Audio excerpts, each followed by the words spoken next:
আউযু বিল্লাহি মিনাশ শাইতানির রাজীম বিসমিল্লাহির রাহমানির রাহিম। বিতাড়িত মরদুদ শয়তানের ওয়াসওয়াসা থেকে পানাহ চাই পরম করুণাময় আল্লাহ রাব্বুল আলামিনের নামে। শুরু করছি। ألم نجعل الأرض مهادا والجبال أوتادا وخلقناكم أزواجا وجعلنا نومكم سباتا وجعلنا الليل لباسا وجعلنا النهار معاشا وبنينا فوقكم سبعا شدادا وجعلنا سراجا وهاجا وأنزلنا من المعصرات ماء ثجاجا لنخرج به حبا ونباتا وجنات ألفافا সাদাকাল্লাহুল আযীম। আমি আজকে যে আয়াতগুলি তেলাওয়াত করেছি এই আয়াতগুলির মধ্যে দেখা দৃষ্টান্তগুলি আল্লাহ চোখে দেখা দৃষ্টান্তগুলিকে আঙ্গুল দিয়ে দেখাচ্ছেন যে দেখো এইগুলি যে আল্লাহর পক্ষে সম্ভব, তিনি তোমাকে মৃত্যুর পরে জিন্দা করাও তার জন্য সম্ভব। সেজন্য তিনি বলছেন ألم نجعل الأرض مهادا والجبال أوتادا। এটা কি সত্য কথা নয় যে আমি তোমাদের জন্য এই পৃথিবীকে একটি বিছানা হিসাবে বানিয়ে দিয়েছি, আর এই পৃথিবীর উপরে পাহাড়গুলি দিয়ে পেরেকের মতো পাহাড়গুলিকে প্রথিত করে দিয়েছি। ওয়াখালাকনাকুম আজওয়াজা, এবং পৃথিবীর মানব বংশ অথবা যে কোনো প্রাণী এবং জন্তুর বংশ বৃদ্ধির জন্য তোমাদের স্ত্রী জাতীয় এবং পুরুষ জাতীয় জোড়ায় জোড়ায় সৃষ্টি করেছি। ওয়াজআলনা নাওমাকুম সুবাতা, আর তোমাদের জন্য তোমাদের ঘুমকে শান্তির বাহন করেছি। ওয়াজআলনা লাইলা লিবাসা, আর রাতকে করেছি আবরণ অথবা আচ্ছাদন। ওয়াজআলনা নাহারা মাআশা, আর রুজি কামাবার জন্য দিনটাকে করেছি আলোকোজ্জ্বল। ওয়া বানাইনা ফাওকাকুম সাবআন শিদাদা, আর তোমাদের উপরে 7টি মজবুত আকাশ স্থাপন করেছি। ওয়াজআলনা সিরাজান ওয়াহাজা, আর তাতে একটি অতি উত্তপ্ত অতি উজ্জ্বল একটি বাতি সৃষ্টি করেছি। وأنزلنا من المعصرات ماء ثجاجا, এবং ঊর্ধ্ব দেশ থেকে অবিশ্রান্ত অবিরামভাবে বৃষ্টি বর্ষণ করি। কেন? লিনুখরিজা বিহি হাব্বান ওয়া নাবাতা, যাতে করে শস্য, শাক, সবজি, উদ্ভিদ আর নিবিড় বাগান সৃষ্টি করতে পারি। এই ছিল তেলাওয়াতকৃত আয়াতের শাব্দিক তর্জমা। আসুন এবার ব্যাখ্যায় চলে যাই। আল্লাহ পাক বলছেন দেখো এই পৃথিবীটাকে, এই জমিনটাকে একটি বিছানা হিসাবে আমি বিছায় দিয়েছি, শান্তিময় আবাসভূমিতে পরিণত করে দিয়েছি এই পৃথিবীটাকে। আল্লাহ পাক বলছেন الذي جعل لكم الأرض مهدا وجعل لكم فيها سبلا لعلكم تهتدون,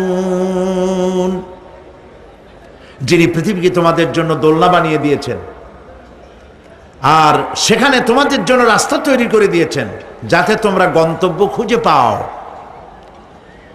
সূরা নাবার মধ্যে আল্লাহ পাক পৃথিবীকে বলেছেন বিছানা, আর সূরা আয-যুখরুফের মধ্যে বলেছেন দোলনা। পৃথিবীটাকে আল্লাহ কি বললেন? দোলনা। দোলনার মধ্যে শিশু যেমন শান্তিতে ঘুমায় থাকে, এই পৃথিবীটাকে তোমার জন্য শান্তিতে ঘুমাবার জন্য, চলাফেরা করার জন্য আমি এই পৃথিবীকে শান্ত করে দিয়েছি। সুবহানাল্লাহ।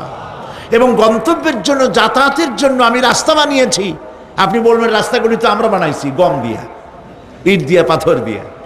হ্যাঁ, আপনি বানাতে পারেন, রাস্তা আপনি বানাতে পারেন, কিন্তু যখন আপনারা কেউ বানান নাই তখন এই পথগুলি আল্লাহরই বানানো ছিল। বিশেষ করে পাহাড়িয়া এলাকায় কোন গভর্নমেন্ট গিরিপথ তৈরি করেছে বলেন তো দেখি?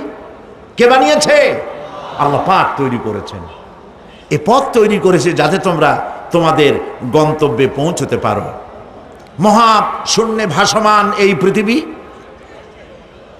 এই পৃথিবীটাকে আল্লাহ পাক আরামের জায়গা বানিয়েছেন, অথচ এই পৃথিবীর মধ্যে আছে কি তা কি আমরা জানি? এই পৃথিবী নামক গ্রহটি, এটি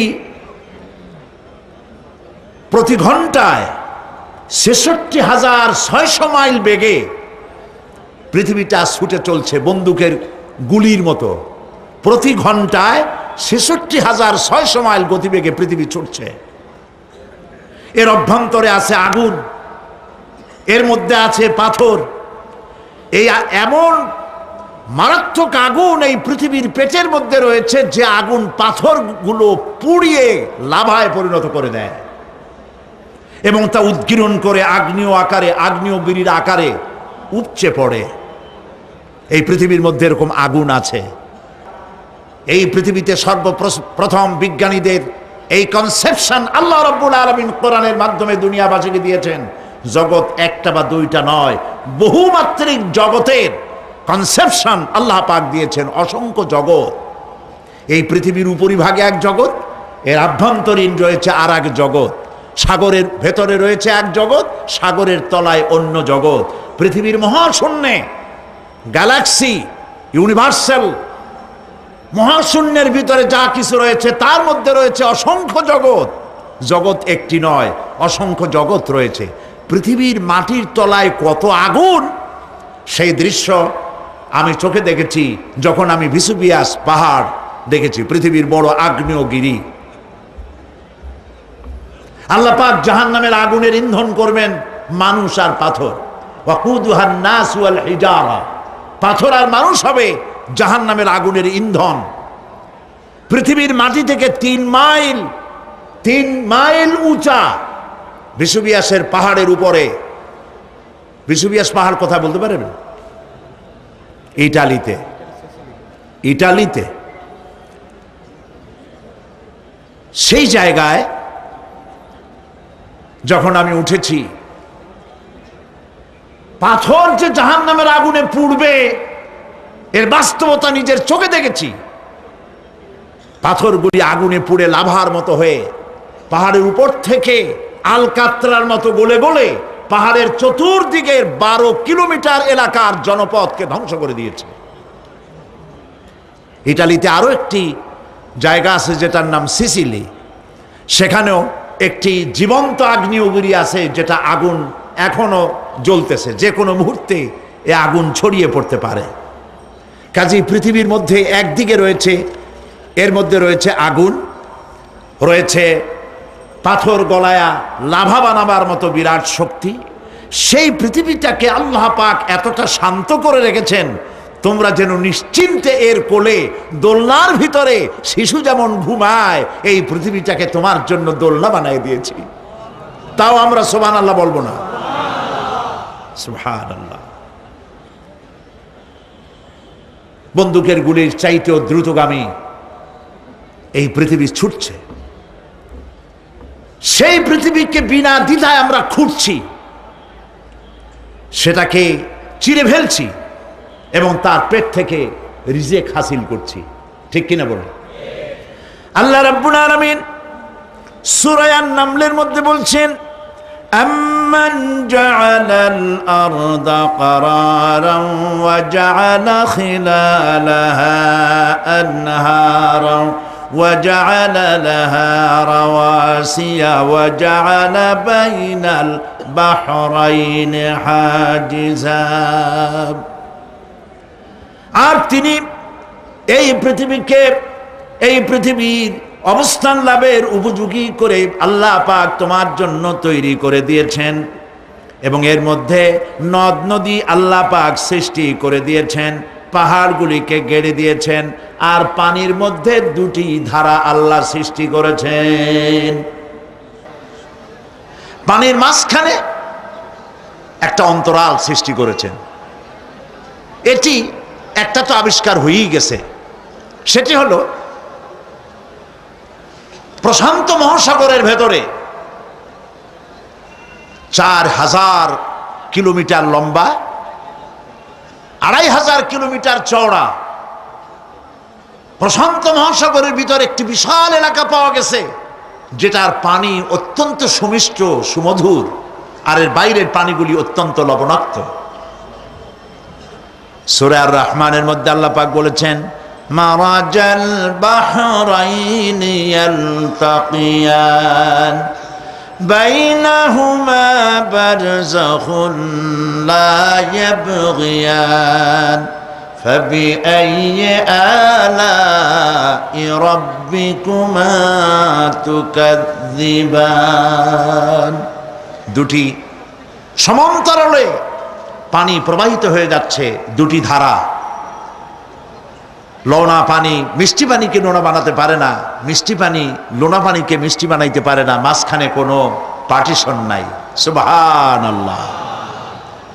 আমার দেশের পদ্মা, গঙ্গা, যমুনা, মেঘনা এর মিষ্টি পানিগুলি ভাটি এলাকার বঙ্গোপসাগরের নোনা পানির মধ্যে ছুটে যায়, আবার জোয়ারের টানে বঙ্গোপসাগরের মুখ তিতা হয়ে যায়, এমন নোনা পানি মিষ্টি দরিয়ার মধ্যে এসে ঢুকে যায়। কিন্তু বঙ্গোপসাগরের নোনা পানি মিষ্টি পানিকে নোনা বানাতে পারে না, আবার নোনা পানিগুলি মিষ্টি এলাকায় গিয়ে মিষ্টিরেও খারাপ বানাইতে পারে না। আল্লাহ রাব্বুল আলামিন বলেন, এগুলি আমার আইন। মানে কার আইন? আফাগায়রা দীনিল্লাহি ইয়াবগুন ওয়ালাহু আসলামা মান ফিস সামাওয়াতি ওয়াল আরদি তাওআন ওয়া কারহা। আকাশে আর জমিনে যা কিছু আছে সব আনুগত্যের মস্তককে আমার সামনে অবনতি করে দিয়েছে। সুতরাং এর আমার আইন মানে, চাঁদ সূর্য গ্রহ নক্ষত্র আইন মানে কার? চিল্লায় বলুন। আল্লাহ পাক এই পৃথিবীকে সুন্দর করে সাজিয়ে দিয়েছেন, আবার এর মধ্যে তিনি মাঝে মধ্যে এই পৃথিবী একটু ভূমিকম্পন হয়, কিন্তু তা কোথাও কোথাও একসাথে না।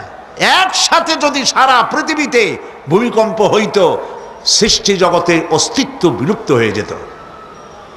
কথা বুঝতে পেরেছেন? এই জন্য আল্লাহ পাক বলেন, ইন্না ফি খালকিস সামাওয়াতি ওয়াল আরদি ওয়া ইখতিলাফিল লাইলি ওয়ান নাহার লাআয়াতিন লিউলিল আলবাব। নিশ্চয়ই আকাশ এবং জমিনের সৃষ্টির ব্যাপারে আর রাত আর দিনের পরিবর্তনের ব্যাপারে যারা জ্ঞানবান তাদের জন্য রয়েছে আল্লাহ পাকের নিদর্শন। এই ঘূর্ণায়মান পৃথিবী নিয়মিত ঘুরছে, সূর্যের কাছে চলে যাচ্ছে, আবার দূরে সরে আসতেছে। আর এই ঘূর্ণায়মান আসে বলে, সূর্যের কাছে যায় আর আসে বলে এক এলাকায় রাত হয় আর এক এলাকায় দিন হয়। এখন বাংলাদেশে রাত 8:45, আর ঠিক একই সময় আমেরিকার নিউ ইয়র্কে এখন দিনের 9:15। যদি এরকম অবস্থা না হতো, তাহলে এক এলাকার প্রাণীগুলি বাঁচত, অন্য এলাকার প্রাণীগুলি ঠান্ডায় ফ্রিজ হয়ে যেত। আমাদের এই পৃথিবী আল্লাহ পাকের এক অফুরন্ত নিয়ামত।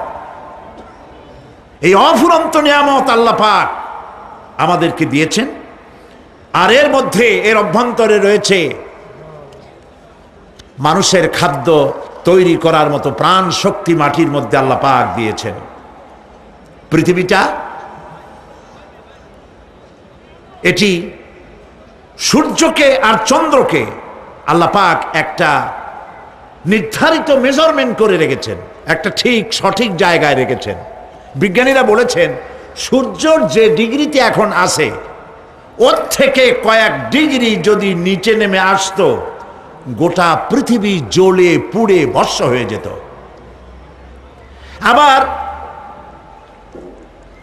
সূর্যটা যেখানে আছে ওখান থেকে আরো কয়েক ডিগ্রি যদি উপরে উঠে যেত, তাহলে গোটা পৃথিবী ফ্রিজ হয়ে যেত, প্রাণী জগতের অস্তিত্ব শেষ হয়ে যেত। চাঁদ সম্পর্কে বলা হয়েছে চাঁদ যত ডিগ্রিতে আল্লাহ পাক স্থাপন করে রেখেছেন ওর থেকে কয়েক ডিগ্রি উপরে যদি উঠে যেত, গোটা পৃথিবী মরুভূমি হয়ে যেত। আর যদি কিছু নেমে আসতো, গোটা পৃথিবীতে জলোচ্ছ্বাস হয়ে পানিতে পৃথিবী ডুবে শেষ হয়ে যেত। তাও সুবহানাল্লাহ বলবো না? এ সমস্ত কুদরত কার? আল্লাহ পাক। আল্লাহ রাব্বুল আলামিন এরপরে বলছেন ওয়াল জিবালা আওতাদা, মাটিকে বানালাম বিছানা, আর এই বিছানাকে এটা যেন তোমাকে নিয়ে নড়াচড়া করতে না পারে সেই জন্য আমি পাহাড়গুলি পেরেকের মতো গেড়ে দিলাম। এখানে আছে যে পাহাড়কে পৃথিবীর মধ্যে পেরেকের মতো গেড়ে দিছি। কেন দিছি সেটি এসছে অন্য আয়াতে। আল্লাহ রাব্বুল আলামিন বলেন ওয়া আলকা ফিল আরদি রাওয়াসিয়া আন তামিদা বিকুম, আল্লাহ পাক বলেন তিনি জমিনে পর্বতের নোঙ্গর পর্বতের পেরেক রকম করে এই পৃথিবীর মধ্যে গেড়ে দিয়েছেন যেন পৃথিবীটা তোমাকে নিয়ে যেন হেলাদোলা করতে না পারে। এই পাহাড় পৃথিবীর ভারসাম্য রক্ষা করেছে। পাহাড়গুলি আজকে মানুষেরা কাটা শুরু করেছে ইন্ডাস্ট্রি বানাবার জন্য, বাড়িঘর বানাবার জন্য। পাহাড় যারা কাটছেন আত্মঘাতী কাজ করতেছেন। প্রকৃতির ভারসাম্য, এনভায়রনমেন্ট নষ্ট তো আমরাই করতেছি, ঠিক কিনা বলেন? কারা নষ্ট করতেছে? আমরা নিজেরাই করতেছি, আত্মঘাতী কাজ করছি। এই পৃথিবীতে কত পাহাড় দরকার, কত গাছ দরকার, কত পানি দরকার, সে কথা কে বলতে পারবেন? বলেন সবাই। আল্লাহ পাকের যা কিছু তিনি সৃষ্টি করেছেন সেগুলির উপরে হস্তক্ষেপ করা, কিছু কিছু জিনিসের উপরে হস্তক্ষেপ করা মারাত্মক আত্মঘাতী। পাহাড়গুলি দিয়ে এই সুউচ্চ পাহাড় শুধু খিল বানায় রাখছেন আল্লাহ, পেরেক বানায় রাখছেন, শুধু তাই নয়, এই পাহাড়ের উপরে পানি জমে থাকে বরফ হইয়া। আমরা যখন প্লেনে যখন যাই, ঢাকা এবং চিটাগং যে ফ্লাইটগুলি আসা যাওয়া করে এগুলি 9,000, 10,000, 11,000 ফিট দিয়ে উচ্চতায় উড়ে আসে। কিন্তু আমরা যখন ইন্টারন্যাশনাল ফ্লাইটে উড়ি তখন সেগুলি চলে 35 থেকে 40,000 ফিট পর্যন্ত উচ্চতায় উড়ে যায়। পৃথিবী যে কত সুন্দর তা প্লেনে উঠলে বোঝা যায়। আর বাংলাদেশ যে কত সুন্দর মনোরম তা দেশের উপর থেকে প্লেনে উঠতে গেলে দৃশ্য দেখে, নয়ন অবিরাম দৃশ্য দেখে সেজদায় মাথা নত হয়ে আসে। সুবহানাল্লাহ, সুবহানাল্লাহ। আমার দেশ যে কত ভালো, আলহামদুলিল্লাহ বলেন। পৃথিবীর যে কোনো দেশের তুলনায় আমার দেশ অনেক অনেক অনেক ভালো, আলহামদুলিল্লাহ বলেন। এর গাছে হাত দিলে খাবার পাওয়া যায়, পানিতে হাত দিলে খাবার পাওয়া যায়, জমিনে হাত দিলে খাবার পাওয়া যায়, যেখানে হাত দেবেন সেখানে খাবার। আমাদের তো আসলে খাদ্যের অভাব না। আমাদের কি খাদ্যের অভাব আসলে? না, আসলে খাদ্যের অভাব না। আমাদের সব আছে, বিশাল বনজ সম্পদ আছে। কাপ্তাই, রাঙ্গামাটি, বান্দরবন যে দেখেন বনজ সম্পদ কাহাকে বলে। খুলনার ফরেস্ট এরিয়া যে দেখেন বনজ সম্পদ কারে বলে। রয়েছে বনজ সম্পদ, রয়েছে খনিজ সম্পদ, রয়েছে পশু সম্পদ, রয়েছে মৎস্য সম্পদ, রয়েছে পানি সম্পদ, সর্বোপরি রয়েছে মানব সম্পদ। সব আছে। তাহলে মরি কেন? মরি সৎ লোকের অভাবে। আল্লাহ রাব্বুল আলামিন এই পৃথিবীতে মানুষগুলিকে সুন্দর করে সৃষ্টি করে তার খাওয়া, চলা ফেরা, ওঠা বসা সব কিছুকে একটি নিয়মতান্ত্রিক পদ্ধতিতে পরিচালিত করেছেন। এটা বুঝলে পরে কল্যাণ, না বুঝলে অকল্যাণ। আসল বক্তব্য ছিল কি? পাহাড়। প্লেনে ওড়ার সময় দেখেছি রাশিয়ার উপর থেকে যখন উড়ে যায়, টার্কি, ইটালি, আফ্রিকা দেশসমূহের উপর দিয়ে যখন উড়ে যায়, তখন দেখতে পাই নিচে পাহাড়ের মাথাগুলি সাদা ধপধপ করছে। প্রথমে তো বুঝি নাই যেগুলি কি, পরে জিজ্ঞেস করে জেনেছি। যখন প্রথম বিদেশে গেছি তখন বুঝি নাই, তারপরে বুঝতে পারলাম এ হলো আল্লাহ পাকের সেই কথা যে পাহাড়ের উপরে আমি পানি জমায় রাখি। এই জমাকৃত পানি সূর্যের তাপে গলাইয়া পাহাড় থেকে পাদদেশে নামাইয়া ফসল উৎপাদিত করি, যেখানে বৃষ্টি সম্ভব নয়।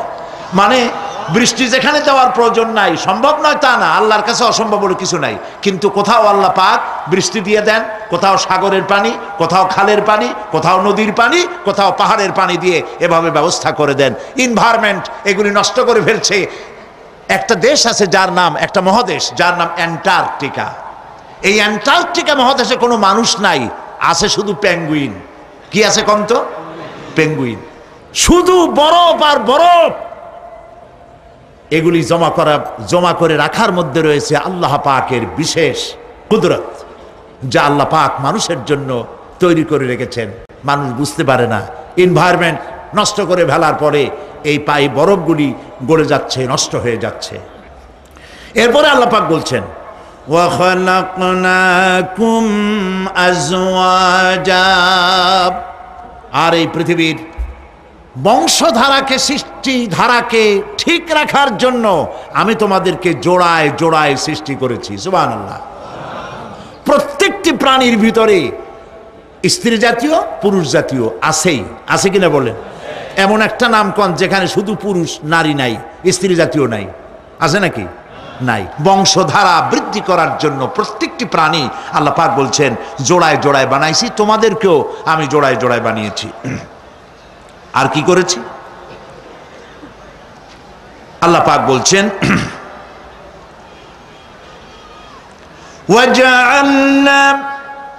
وَجَعَلْنَا نَوْمَكُمْ سُبَاتًا, একদিকে তো জোড়ায় জোড়ায় বানালাম পুরুষ এবং স্ত্রী। এই পুরুষ আর স্ত্রী সৃষ্টি করার ভিতরে রয়েছে আল্লাহ পাকের নিদর্শন। কার নিদর্শন বলুন?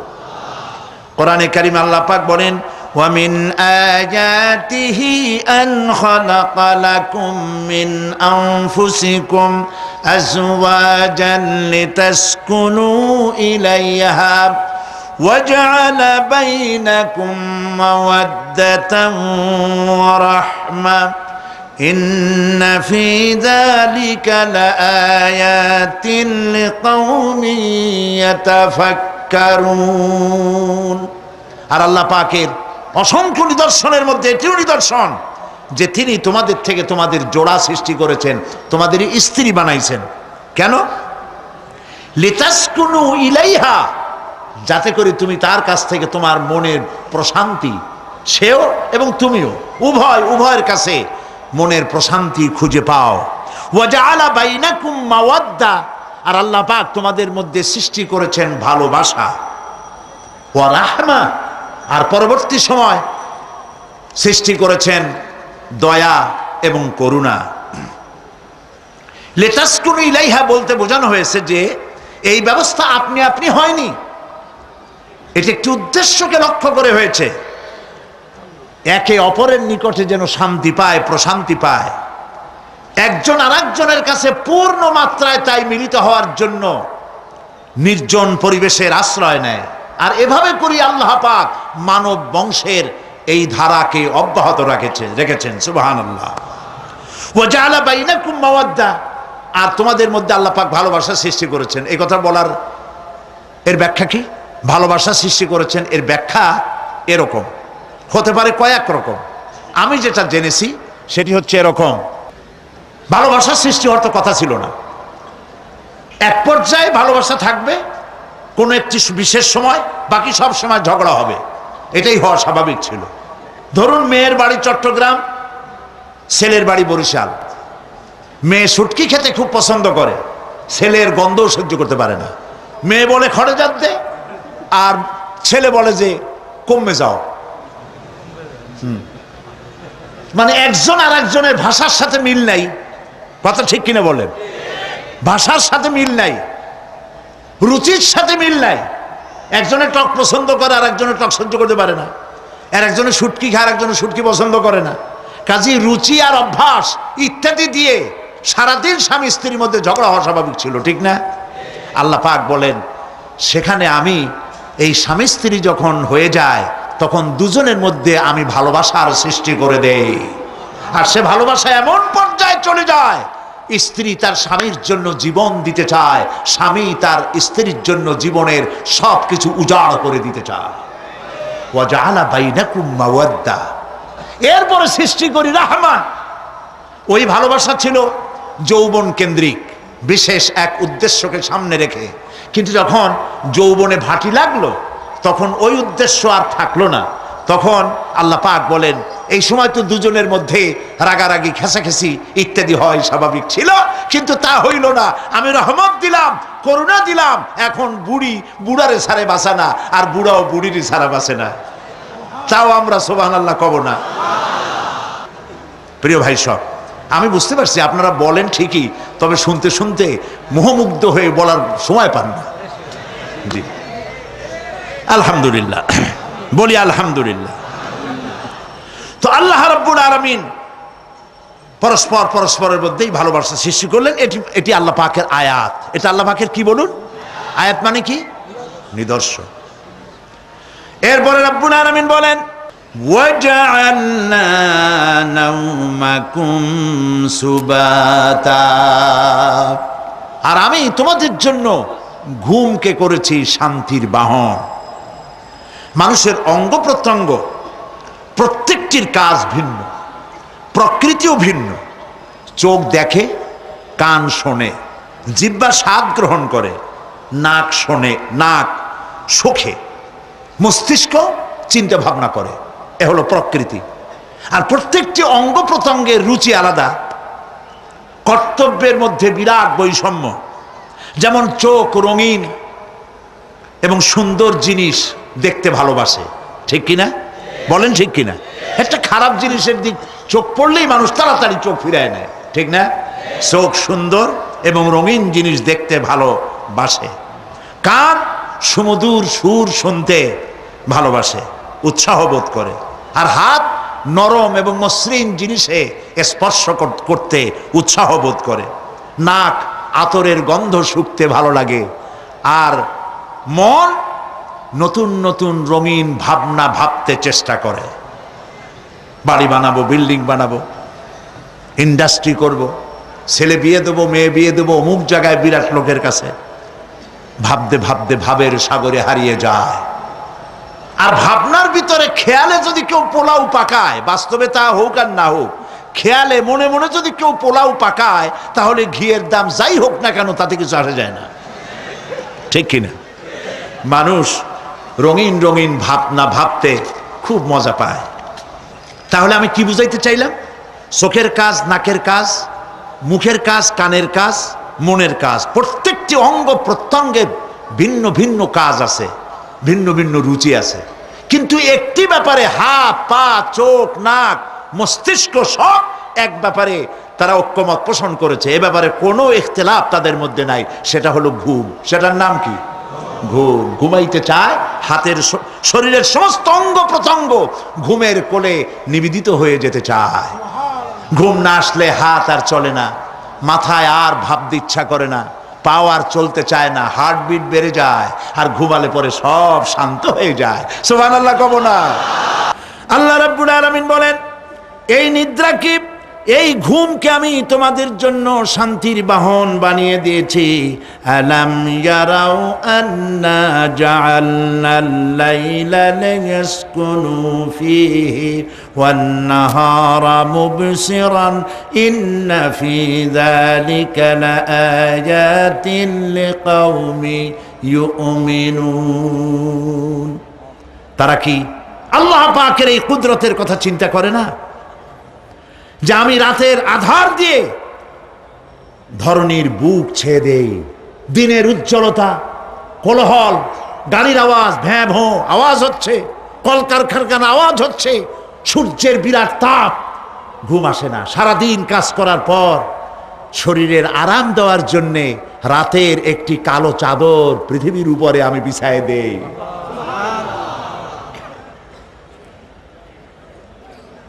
আর মানুষ আরাম গ্রহণ করে, শুধু মানুষ না, সব প্রাণী আরাম গ্রহণ করে। সুবহানাল্লাহ।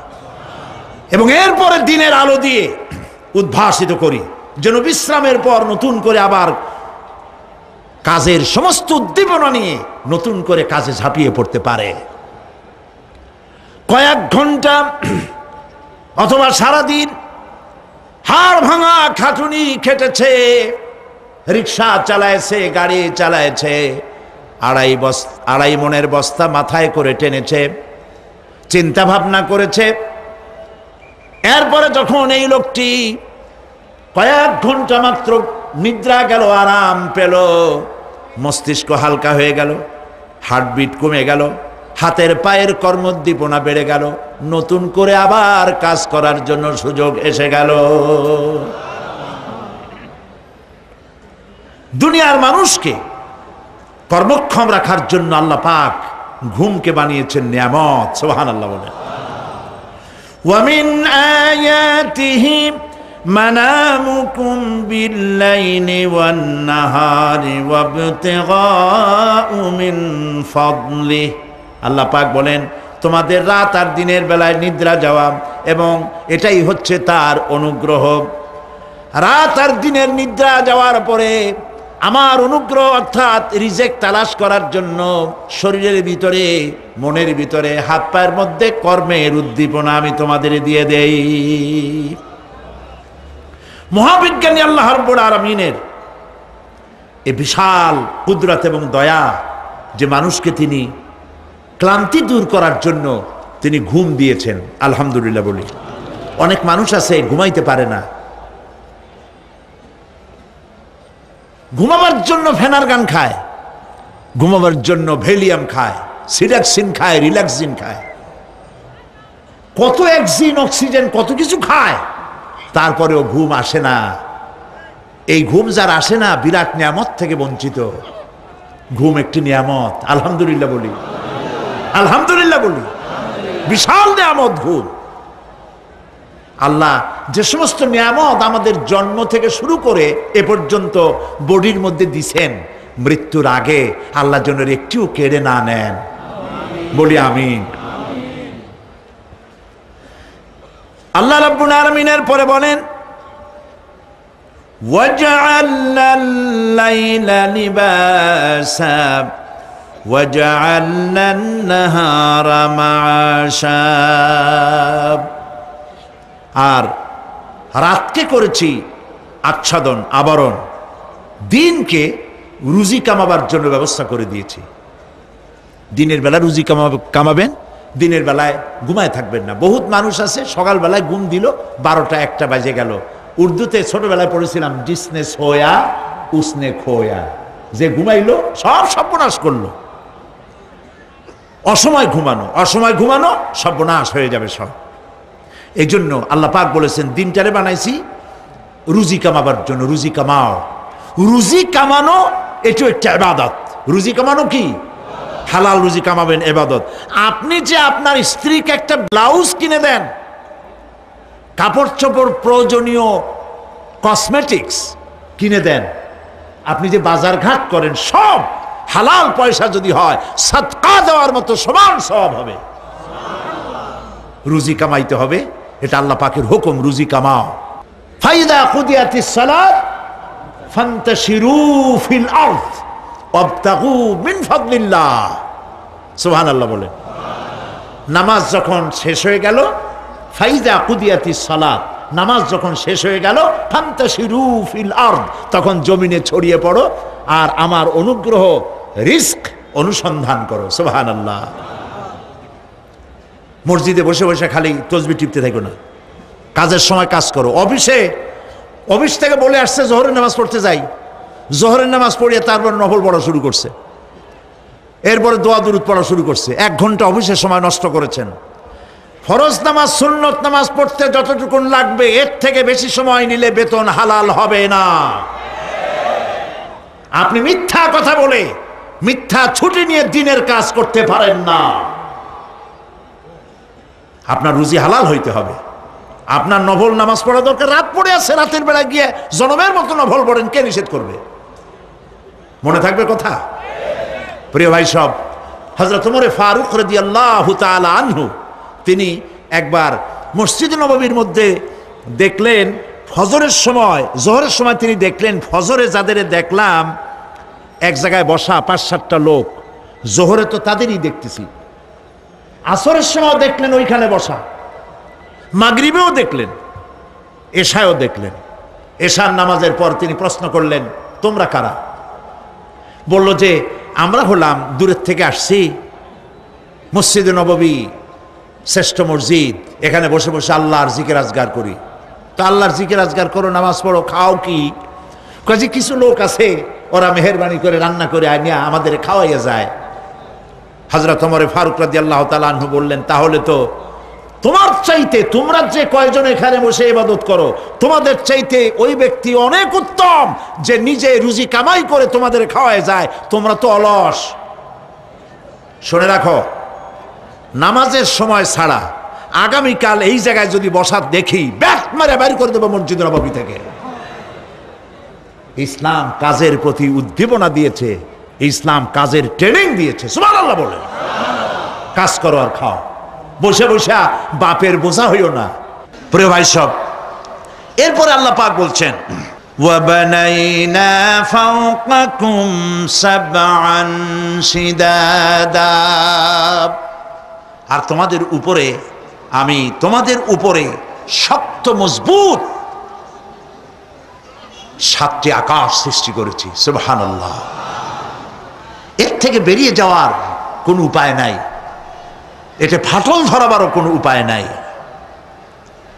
এবং এই আকাশটাকে আমি আবার সুন্দর করে সাজায় রাখছি, নয়ন অভিরাম দৃশ্য সার্বক্ষণিকভাবে আমি রেখেছি, রাতের আধারে যা দেখা যায়। সেটা কি? আল্লাহ রাব্বুল আলামিন বলেন, ইন্না যায়্যানাস সামাআদ দুনিয়া বিজিনাতিনিল কাওয়াকিব, এই দুনিয়ার আকাশখানিকে তারকা প্রদীপ দিয়া সাজায় রেখেছি মনের মতো। দেখো তুমি তাকাইয়া, কি সুন্দর করে আকাশকে সজ্জিত করে রেখেছি। আল্লাযী খালাকা সাবআ সামাওয়াতিন তিবাকা মা তারা ফি খালকির রাহমানি মিন তাফাউত ফারজি'ল বাসারা হাল তারা মিন ফুতুর। ক্ষমাশীল তিনি, সপ্ত আকাশ রচিলেন থরে থরে, কোনো ত্রুটি হেরিবে না তার পূর্ণ সৃজন পরে। চাহো তুমি তার সৃষ্টি পানে, দেখো কিছু ভুল চুক, ফিরাও তোমার নয়ন খানি, ফিরাও তোমার মুখ। আকাশটাকে সুন্দর করে সাজাইছি, তাকায় দেখো তো কোনো ভুল ত্রুটি আছে নাকি? সুবহানাল্লাহ। আল্লাহ পাক বলছেন, মা তারা ফি খালকির রহমান মিন তাফাউত, রহমানের সৃষ্টির ভিতরে কোনো ত্রুটি পাবে না। ফারজি'ল বাসারা হাল তারা মিন ফুতুর, আবার তাকাও। কে বলতেছেন? আবার তাকাও, ভালো করে তাকাও, দেখো কোন সৃষ্টির মধ্যে কোনো ত্রুটি আছে কি? জোরে বলেন নাই, জোরে বলেন নাই, বলেন আলহামদুলিল্লাহ, সুবহানাল্লাহ। এক দরবেশ, সে একবার এক বট গাছের তলায় বসিয়া এই আয়াত পড়তেছিলেন। এই আয়াত পড়ে তার মনে উঠলো, আল্লাহ পাক বলছেন হাল তারা মিন ফুতুর, দেখো কি কোনো ভুল চুক, আবার তাকাও। তো সে দেখে ভুল ত্রুটি তো ধরবার উপায় নাই, আল্লাহ তোমার সৃষ্টির মধ্যে কোনো ত্রুটি নাই, তবে একটা জিনিস আমার কাছে একটু বেকায়দা লাগে। সেটা কি? সে বলছে যে আল্লাহ, এই যে বট গাছ, বিশাল গাছ, যেমন গাছ ফলটা তো ওইরকম হয়নি, তাল গাছটা যেমন ফলটাও ওই রকম, নারকেল গাছটা যেমন ওই রকম, বেল গাছটা যেমন ফলটা ওই রকম, চালতাটা যেমন ফলটা ওই রকম, ঠিক না? কিন্তু এত বড় বট গাছ ফল একেবারে একটু একটু। দরবেশ সাহেব চিত হয়ে শুয়ে শুয়ে এগুলি চিন্তা করতেছিলেন। হঠাৎ করে একটা বটের ফল, আধা পাকা ফল, অনেক উপর থেকে বৃন্তচ্যুত হয়েছে দরবেশ সাহেবের নাকার ডগার উপরে টস করে পড়ছে। পড়ার সাথে সাথে নাক জ্বলিয়ে উঠছে। কান ধরে তওবা করে দরবেশ সাহেব সেজদায় পড়ে গেছেন। আল্লাহ, কি বুড়িলা করলাম! আমার চিন্তা মতে যেমন গাছ তেমন ফল, তালের সাইজের যদি হইতো, যে পজিশনে আমার নাকের উপরে পড়ছে, নাক তো ভালো, মাথাও গুঁড়ো গুঁড়ো হয়ে যেত। সুবহানাল্লাহ, সুবহানাল্লাহ। আল্লাহ পাক বলছেন, ثم ارجع البصر كرتين ينقلب إليك البصر خاسئا وهو حسير। অক্ষমহীন দৃষ্টি তোমার সৃষ্টিতে পাবে ফাঁকি, ফিরাও তোমার নয়নখানি, ফিরাও কাঙ্গালাখি। আমার সৃষ্টি নৈপুণ্যতার দিকে যতবার তাকাও না কেন, আমার সৃষ্টির ভিতরে কোনো ত্রুটি তুমি দেখতে পাবে না।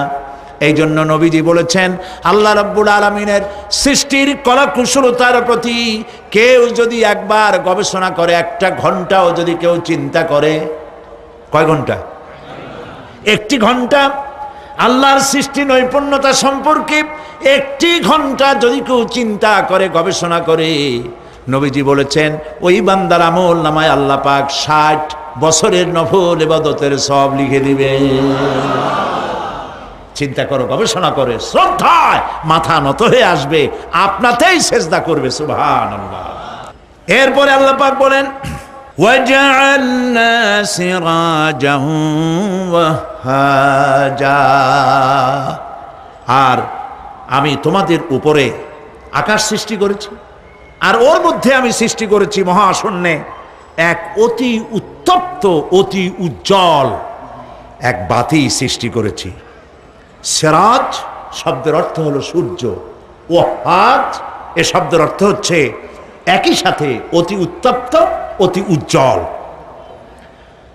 সূর্যের ব্যাস হচ্ছে এই পৃথিবীর চাইতে, সূর্যের ব্যাস হচ্ছে পৃথিবীর চাইতে 109 গুণ, এবং এর আয়তন পৃথিবীর চাইতে 13 লক্ষ গুণ বড়। আর দূরত্ব হচ্ছে পৃথিবীর মাটি থেকে 9,30,00,000 মাইল ব্যবধানে এই সূর্যকে আল্লাহ পাক স্থাপন করেছেন। এই সূর্যের মধ্যে যেমন রয়েছে তাপ, আবার তেমন রয়েছে আলট্রা ভায়োলেট রে। সূর্যের মধ্যে অনেক কিছু আছে, এখনো বিজ্ঞানীরা তা আবিষ্কার করতে পারে নাই।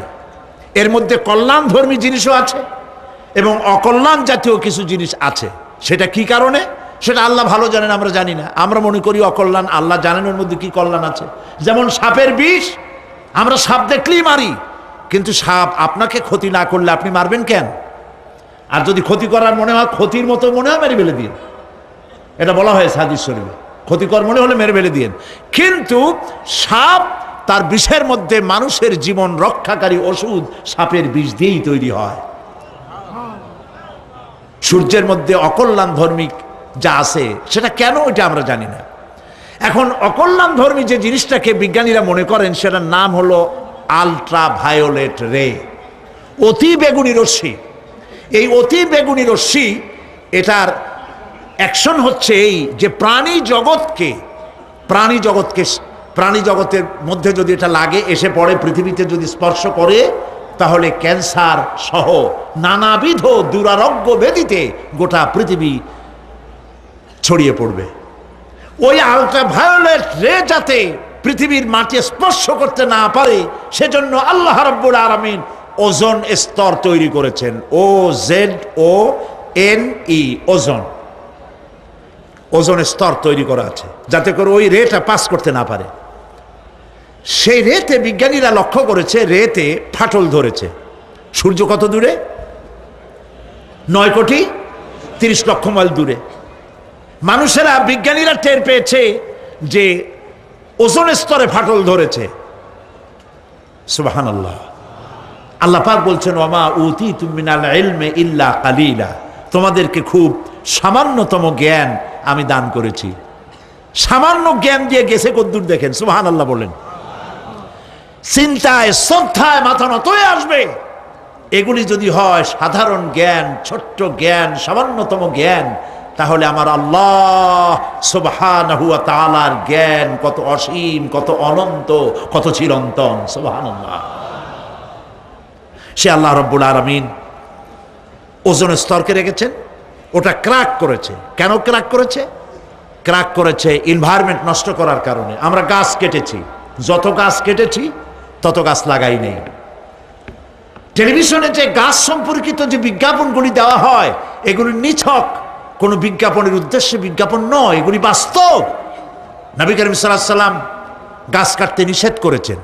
প্রয়োজনে কাটুন, প্রয়োজনে, বিনা প্রয়োজনে আপনি গাছের পাতাও ছিঁড়বেন না, প্রয়োজনে গাছটাও কেটে ফেলতে পারেন। পাতা ছিঁড়বেন না কেন? যেহেতু প্রত্যেকটি পাতা আল্লাহ রাব্বুল আলামিনের জিকির করছে। এই গাছগুলি কেটে কেটে প্রকৃতির ভারসাম্য আমরা নষ্ট করেছি। গাছ আমাদের বন্ধু। আমরা বাতাস থেকে অক্সিজেন গ্রহণ করি, অক্সিজেনকে কার্বন ডাই অক্সাইড করে ছেড়ে দেই। কার্বন ডাই অক্সাইড হচ্ছে প্রাণী জগতের জন্য বিষ। এই বিষকে নষ্ট করে দিয়ে অক্সিজেনকে পরিশোধিত করা, রিফাইন করার কোনো ফ্যাক্টরি পৃথিবীতে নাই।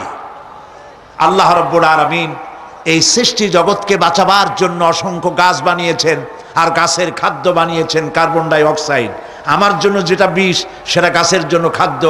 গাছ সারা রাত এটাকে খাইলো, দিনের বেলায় সূর্যের তাপে এই কার্বন ডাই অক্সাইড আর গাছের সবুজ রং, পাতার সবুজ রঙে মিলে এক প্রকারের রন্ধন ক্রিয়ার মধ্য দিয়ে কার্বন ডাই অক্সাইড আবার ফ্রেশ অক্সিজেন হয়ে পৃথিবীর প্রাণী জগৎকে বাঁচার জন্য পথ উন্মুক্ত করে দেয়। আল্লাহ সুবহানাহু ওয়া তাআলা তিনি বলছেন, এভাবে করে আমি এই সূর্যের তাপ দিয়ে পৃথিবীবাসীকে কল্যাণধর্মী হিসেবে সূর্যকে সৃষ্টি করেছি। এই সূর্যের তাপ, এটি একটি বিরাট অগ্নিকুণ্ড। কোটি কোটি বছর ধরে ভূপৃষ্ঠে আলো এবং উত্তাপ ছড়িয়ে যাচ্ছে। সুবহানাল্লাহ বলেন। বলেন তো, পৃথিবীর সমস্ত আগুন সব যদি এক জায়গায় করা হয়, সূর্য এক সেকেন্ডে যে তাপ পৃথিবীতে দেয়, ওরকম এক সেকেন্ডের তাপ পৃথিবীর সব আগুন এক জায়গায় হইয়া সমভাবে সর্বত্র ছড়াতে পারবে কি?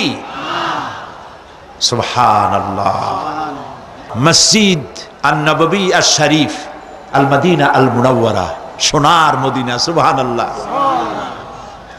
আমি মদিনায় গিয়া এবারও বলছি, আল্লাহ যদি ফাহাদের মাফ করতে চান, মসজিদে নববী এবং মসজিদে হারামের যে এক্সটেনশন এবং হাজিদের জন্য যে উপকার করেছেন, আল্লাহ যদি মাফ করতে চান, এটা বড় আকারের একটা ওসিলা হয়ে যেতে পারে। এক সময় গরমে কষ্টে অস্থির হয়ে যেতাম মসজিদে নববীতে, এখন মসজিদে নববীতে ঢুকলে মনে হয় জান্নাতের মধ্যে। আর জান্নাত তো চিন্তা করা যায় না, কোনো চোখ নাই যা দেখছে, কোনো কল্পনা নাই, যা মন নাই যা কল্পনা করছে, এটার সাথে তুলনাই হবে না। তবে মনে হয় যেন জান্নাতের মধ্যে ঢুকে গেছি। প্রত্যেকটি খামের গোড়া থেকে ঠান্ডা বাতাস উঠতেছে, প্রত্যেকটি পিলারের গোড়া থেকে। মসজিদে নববী থেকে 3 কিলোমিটার দূরে এসি প্লান্ট। পৃথিবীর সব থেকে বড় এসি প্লান্ট হচ্ছে মদিনা মুনাওয়ারায় এসি প্লান্ট, যেটা দিয়ে মসজিদে নববী, যেখানে 8 লক্ষ মানুষ একসাথে নামাজ পড়তে পারে, ঠান্ডা উঠতেছে। সুবহানাল্লাহ। ভাইদের বলি, হজ যারা করছেন, পয়সা করি আছে, হজ করেছেন, ভালো করেছেন, মাঝে মধ্যে সময় পেলে রমজান মাসে যায়েন। মানুষেরা আমাদের দেশের হলিডে করতে কপাল পোড়ারা সিঙ্গাপুর যায়, ব্যবসা করতে যান, আমার আপত্তি নেই, আমেরিকায় যান, সিঙ্গাপুরে যান, ব্যাংকক যান, হংকং যান, থাইল্যান্ড যান, যেন বললে সেখানে যান। কিন্তু হলিডে করার জন্য এই সব জায়গায় না গিয়া পয়সাগুলি জমাইয়া রমজান মাসে যাইয়েন মদিনা মুনাওয়ারায় আর আল্লাহর ঘর মসজিদে হারামে। সুবহানাল্লাহ। কোরআন নাজিল কেমনে হয়েছে তা তো দেখি নাই।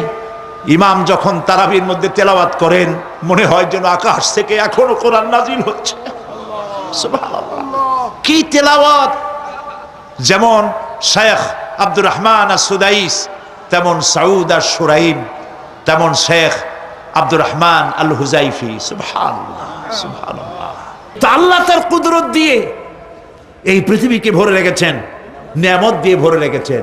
মুসলমানদের জন্য সবচাইতে বড় নিয়ামত কোরআন শরীফ নিয়ামত, কাবা শরীফ নিয়ামত, মসজিদ আন নববী আশ শরীফ আল মদিনা আল মুনাওয়ারা। সুবহানাল্লাহ, সবাই বলেন সুবহানাল্লাহ। আল্লাহ রাব্বুল আলামিন বলছেন وأنزلنا من المعصرات ماء ثجاجا, আমি আকাশ থেকে তোমাদের জন্য অবিশ্রান্ত বিরাম ভাবে বৃষ্টি বর্ষণ করি। কেন? লিনুখরিজা বিহি হাব্বান ওয়া নাবাতা ওয়া জান্নাতিন আলফাফা। আকাশ থেকে বৃষ্টি বর্ষণ করি যাতে করে শাক সবজি শস্য দানা খাদ্য এই জমিন তোমাদেরকে উৎপাদিত করে দেয়। আলহামদুলিল্লাহ। সেই জন্য আল্লাহ পাক বলছেন, দেখো আকাশ থেকে যে পানিটা নাজিল করলাম, বৃষ্টি দিলাম, এই বৃষ্টির পানি আনলাম কই থেকে? সমুদ্র থেকে। সমুদ্রের পানি মিষ্টি না নোনা? জবাব দেন না। আকাশ থেকে যখন পড়ে তখন এটা কি মিষ্টি, নোনা না মিষ্টি? আল্লাহ রাব্বুল আলামিন বলেন, আফারাইতুমুল মাআল্লাযী তাশরাবুন আনতুম আনজালতুমুহু মিনাল মুজনি আম নাহনুল মুনজিলুন। তোমরা যে পানি পান করো, এই পানি আকাশ থেকে কে নাজেল করে? তোমরা করো না আমি আল্লাহ করি? কে করে বলেন? আল্লাহ পাক বলছেন, লাউ নাশাউ জাআলনাহু উজাজান ফালাউলা তাশকুরুন। ইচ্ছে করলে এই পানিগুলি কি লবণাক্ত আকারে নাজিল করতে পারতাম, আমি মিষ্টি করে নাজিল করে দিলাম। কেন বান্দা আমার শুকর আদায় করো না? নোনা অবস্থায় যদি নাজিল হতো সমস্ত ফসল তোমাদের ধ্বংস হয়ে যেত। এখন আপনি বলতে পারেন যে আল্লাহ পাক, আল্লাহ তাআলা তিনি আকাশ থেকে পানি না দিলে আমাদের অসুবিধা কি? মানুষ তো নানান রকম চিন্তা করে, পানি না দিলে তো কি অসুবিধা? আমার খালে পানি, আমার বিলে পানি, আমার কুয়ায় পানি, আমার টিউবওয়েলে পানি, পানি না দিলে ক্ষতি কি?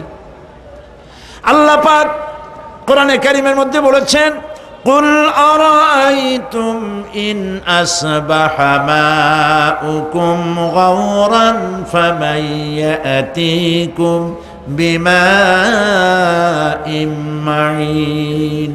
বলো দেখি সবে, শুকাইয়া যদি যায় এই জমিনের পানি, তাহলে হেথায় তটনির ধারা কে দিবে সবারে আনি।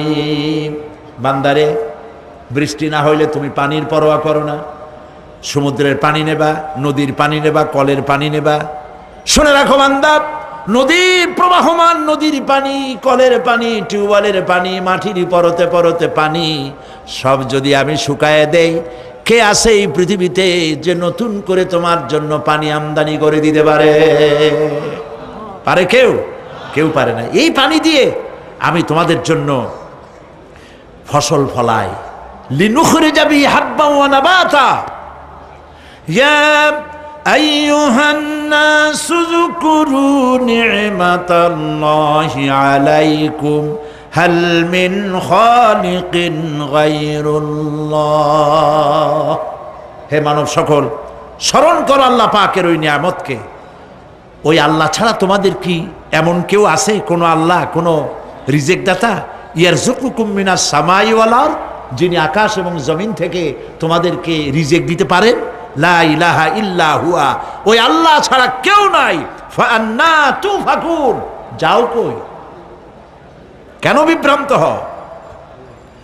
আল্লাহ পাক আকাশ থেকে পানি দিলেন, জমিনের ফসল উৎপাদন করে দিলেন, আর এরপরে আল্লাহ পাক বলেন ওয়া জান্নাতিন আলফাফা, আর ঘন সন্নিবদ্ধ নিবিড় বাগান বানায় দিলাম। সুবহানাল্লাহ বলেন। এখানে আল্লাহ পাক কি কি বললেন? শাক, লক্ষ্য করুন, শাক সবজি খাদ্যশস্য উদ্ভিদ এগুলো দিলাম, আর সাথে সাথে ঘন নিবিড় বাগান বানাইলাম। নিবিড় বাগান দেখছেন? দেখেন নাই, বোঝেন নাই, তাই দেখেন নাই, তা নাহলে দেখছেন। কক্সবাজার যাওয়ার সময় দেখেন না গাছের রাস্তার দুই ধারে কত গাছ, দেখছেন কি না? রাঙ্গামাটি যাওয়ার সময়, বান্দরবনে যাওয়ার সময় কার বাবা এই গাছগুলি লাগাইছে? কোন কে লাগিয়েছে? আল্লাহ। চিল্লায় বলেন কে লাগিয়েছে? পাহাড়ের গাছ কি আপনি লাগাইছেন? তো কথা কইতে পারলেন না কেন? কে লাগিয়েছে? আল্লাহ পাক। সুন্দরবন ফরেস্ট এরিয়া দেখছেন কোনোদিন? না দেখলে যাইয়েন, দেখে এসেন। বিশাল এরিয়া, বঙ্গোপসাগরের কিনারা দিয়া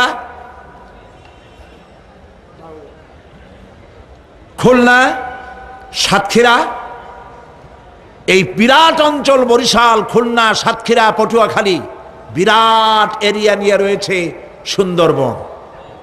শত শত মাইল, সুবহানাল্লাহ বলে। বিশাল গাছ, গাছের এরিয়া। এই গাছগুলি কে লাগাইছে? জোরে বলেন কে লাগাইছে? এই গাছগুলি নার্সিং করেন কে? একটা জিনিস দেখে আমি অবাক হয়ে গেছি, সেটা হলো এখানে বহু রকমের গাছ আছে। সুন্দরী কাঠ, পশুরি, বাইন, গেওয়া, গোল, অনেক রকমের গাছ আছে। যেখানে সুন্দরী গাছ, সব সুন্দরী গাছ। যেখানে গেওয়া, যেখানে বাইন, যেখানে গোল, গোল পাতা, সব সেখানে সেইগুলাই। অথচ কেউ যে গাছগুলি লাগাই দিয়ে আসে নাই। আরেকটা অসুবিধা, আরেকটা জিনিস হচ্ছে এই জোয়ারের সময় এই এলাকা ডুবে যায়, 1 হাত 1.5 হাত পানি হয় গাছের গোড়ায়। যে ফলগুলি পড়ছিল গাছ দিয়া, এই ফলগুলি ভাটির টানে চলে গেল, নিচে নেমে গেল, নদীতে নেমে গেল, আবার জোয়ারের টানে উঠে আসলো, পানিতে ভেসে ভেসে ফলগুলি ভারী হয়ে গেল, এক সময় ভাটির টানে আর গেল না। এই গাছগুলিকে, সুন্দরী গাছের মধ্যেই সুন্দরী ফল, বাইনের মধ্যে বাইনের ফল, কে সাজাইয়া এই সুন্দর বাগানগুলি বানাইলো? চিল্লায় বলো। ওয়া জান্নাতিন আলফাফা, ঘন নিবিড় সন্নিবদ্ধ বাগান আমি সৃষ্টি করেছি। সুবহানাল্লাহ বলে। এই গাছগুলি মানুষেরা জন্মের খাওয়া খায়। বন বিভাগে যারা দায়িত্বে থাকে মনে করে শ্বশুরের লাগানো গাছ, বাজানের লাগানো গাছ, সমানে কাটে চোরের মতো বিক্রি করে। এরা ডাকাত, এরা চোরের চাইতেও নিকৃষ্ট, যারা গাছ চুরি করে। আল্লাহ পাক জানেন মানুষের খাসলাত। এই ফরেস্ট বিভাগে, বন বিভাগে যারা চাকরি করেন, সব খারাপ আমি তা বলবো না, ভালো মন্দ মিলেই আছে। কিছু আছে জন্মের খাওয়া খায়, ঘুষ খায় আর গাছগুলো বেচে ছাড়িয়ে দেয়, সর্বনাশ করে দেয়। আল্লাহ পাক তার মানসা, তার মর্জি মোবারক হচ্ছে এই যে গাছগুলি যেন বংশ অনুক্রমে পৃথিবীর মানুষ বছরের পর বছর, শতাব্দীর পর শতাব্দী, সহস্রাব্দীর পর সহস্রাব্দী যেন ভোগ দখল করতে পারে। সেজন্য আল্লাহ রাব্বুল আলামিন এই বন জঙ্গল রক্ষা করার জন্য নিজস্ব গার্ড বাহিনী রেখে দিয়েছেন। চিন্তা করছেন সেই গার্ড বাহিনী কারা? বন্য হাতি, রয়্যাল বেঙ্গল টাইগার, বড় বড় সাপ। আপনারা যান, যায় দেখবেন সালাম কেমনে দেয়। রয়্যাল বেঙ্গল টাইগার জীবিত মানুষ খায় না। তার অর্থ কি? তার অর্থ হলো বাঘের মুখোমুখি মানুষ যখন হয়, তখন বাঘের চেহারা দেখে মানুষের রুহু গলার কাছে এসে যায়। আদমরা তখনই হয়। এরকম জীবনে আমার এক পজিশন হয়েছিল। লন্ডনে আমাকে আমার ভক্তরা বলল যে সাফারি পার্ক আমাকে দেখাবে। তখন চলো সাফারি পার্ক কি? কয় যে সব জন্তু জানোয়ার ছাড়িয়ে দেওয়া, ওর মধ্যে দিয়া গাড়ি নিয়ে যেতে হবে। তাই বললাম থাবা দিয়ে যদি গাড়ির গ্লাস গ্লাস ভাঙে? তা বললো যে ওখানে পুলিশ আছে, লোকজন আছে, হর্ন জোরে বাজাইতে হবে, নিয়ম আছে, তাহলে তারা আসবে এবং বন্দুকের মধ্যে রাবারের গুলি আছে, বিষ মাখানো, ওইটা মেরে দেবে, তারপরে জন্তুটা পড়ে যাবে, তার ঘুম আসবে, তখন বেঁচে যাবে। আমি দেখার লোভ সামলাইতে পারলাম না, আর ভয় তো ঘামে গেলাম। আল্লাহ ভরসা করে গেলাম। বিশাল এরিয়া, আল্লাহ যে কত দেখাইছে গোলামের, সুবহানাল্লাহ। সারা জীবন সেজদায় পড়েও কুলাইতে পারবো না, কত আল্লাহ দেখাইছেন, সুবহানাল্লাহ।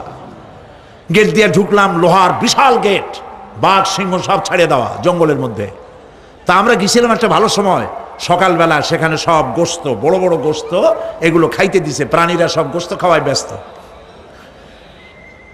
সেখানে মানুষগুলা, আমরা কাফের বলি আর যাই বলি, তাদের নৈতিকতা আছে।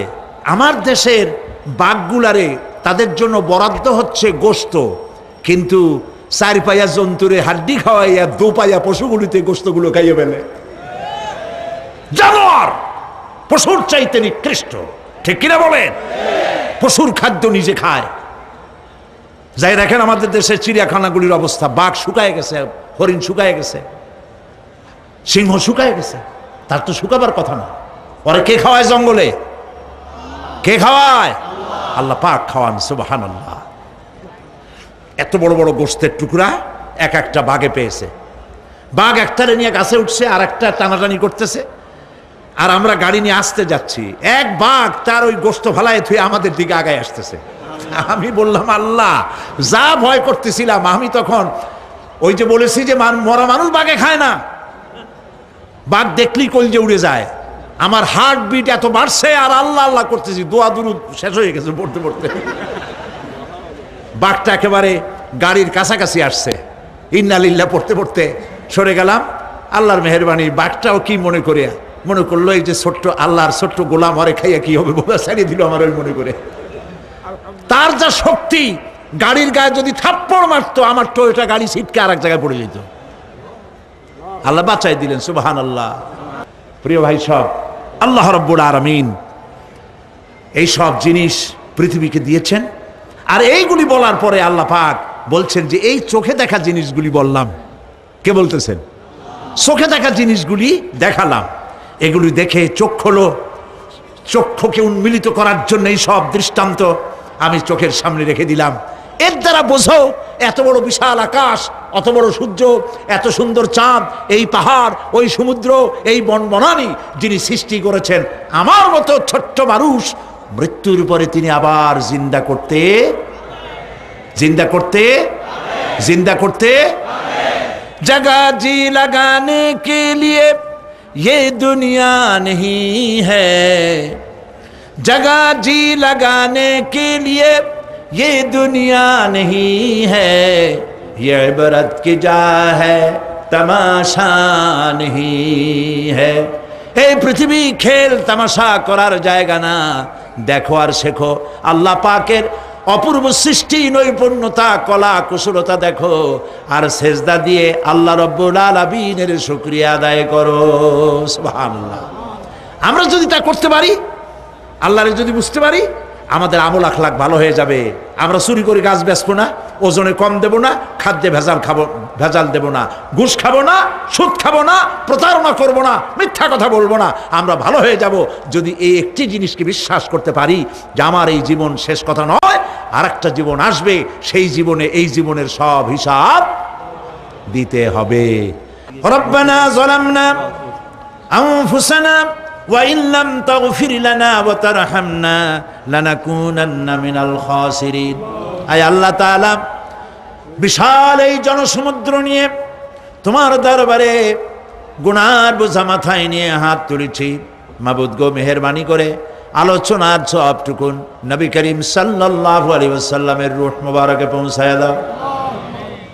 রব্বুল আলামিন, আমাদের মধ্য থেকে যাদের মা বাপ দুনিয়া থেকে জনমের মতো বিদায় হয়ে গেছে, কবরগুলিকে জান্নাতের টুকরায় পরিণত করে দাও। রব্বির হামহুমা কামা রব্বায়ানি সগীরা। সবাই পড়েন, রব্বির হামহুমা কামা রব্বায়ানি সগীরা। আয় আল্লাহ তাআলা, সারা জীবন গুনাহ করে জীবনটাকে নষ্ট করে ফেলেছি মাবুদ। আল্লাহ তাআলা, কোরআনের মাহফিলে আশা করে হাত তুলেছি, জিন্দেগীর গুনাহ মাফ করে দাও।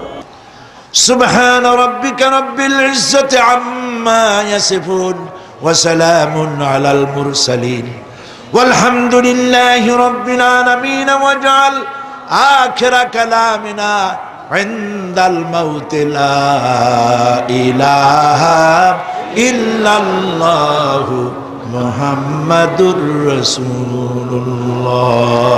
আসসালাম।